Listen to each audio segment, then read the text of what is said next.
आंखों में कई ख्वाब बाकी है, दिल में कई हसरतें बाकी है. मैं कैसे थक जाऊं, अभी कई मंजिलें बाकी है. विकासाचे अनेक टप्पे अजून गाठायचे. पुढच्या वेळेस दारच बंद करणार आहे. जर 9:30चं टायमिंग असेल ना, 9:30 वाजल्यावर दार बंद. अरे बा आता कुणाकुणाची नाव घेऊ, तिच्या आयला मी काही नावं घ्यायला आलोय. बायकोचं नाव कधी घेतलं नाही तर आता कुणाकुणाची नावं घ्यायला लावतोय. मी काय उखाणा घ्यायला आलो काय इथं.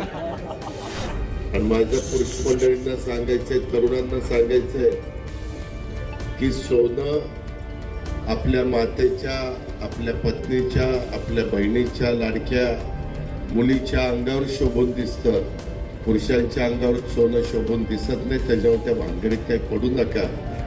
उगीच आपण त्या बैलाला एखादी साखळी घालतो तशा प्रकारच्या साखळ्या सोन्याच्या घालतात आणि येतात समोर. कोण चुकतंय? कोणी मोठ्या बापाचा चुकला तरी त्याला शासन केल्याशिवाय आम्ही गप्पा बसणार नाही. अजिबात कुणाचे लाड केले जाणार नाही. कुणी आका असू नाही तर फाका असू, आम्हाला काही घेणं देणं नाही. हे चालणार नाही.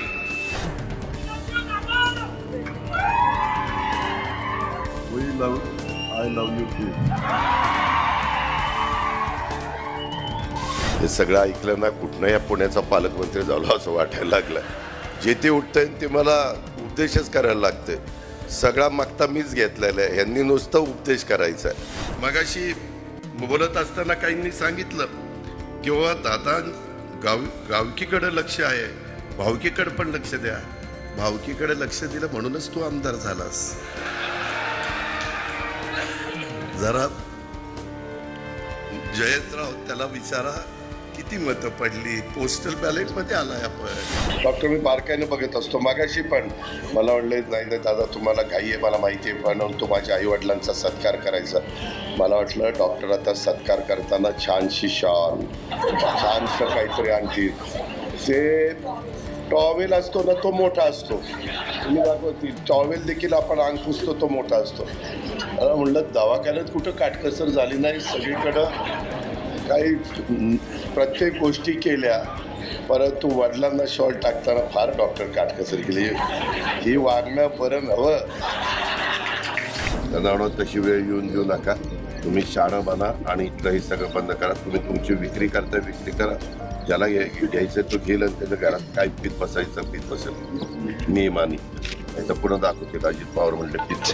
मला एक फोटो काढायचं. संदीप म्हणजे आपला संदीपचं वडील मी आजारी माझा भाऊ खासदार 91ला असू दे फोटो मला माझे भाचे मी 75 वर्षाचे.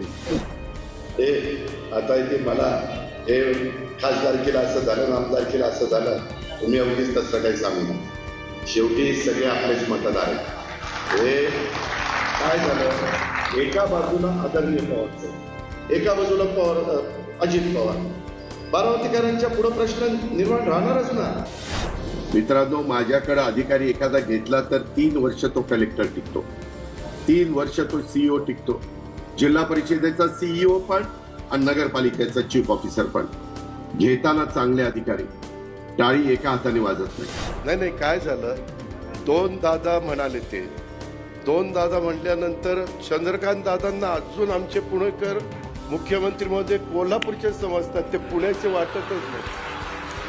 ही सगळे काय अडचण आहे. त्याचं जरा तुम्ही लक्ष घाला हो देवेंद्रजी. तुम्ही सगळीकडे लक्ष घालता, इथंच लक्ष घालत नाही. माझ्या आधी ते पालकमंत्री होते.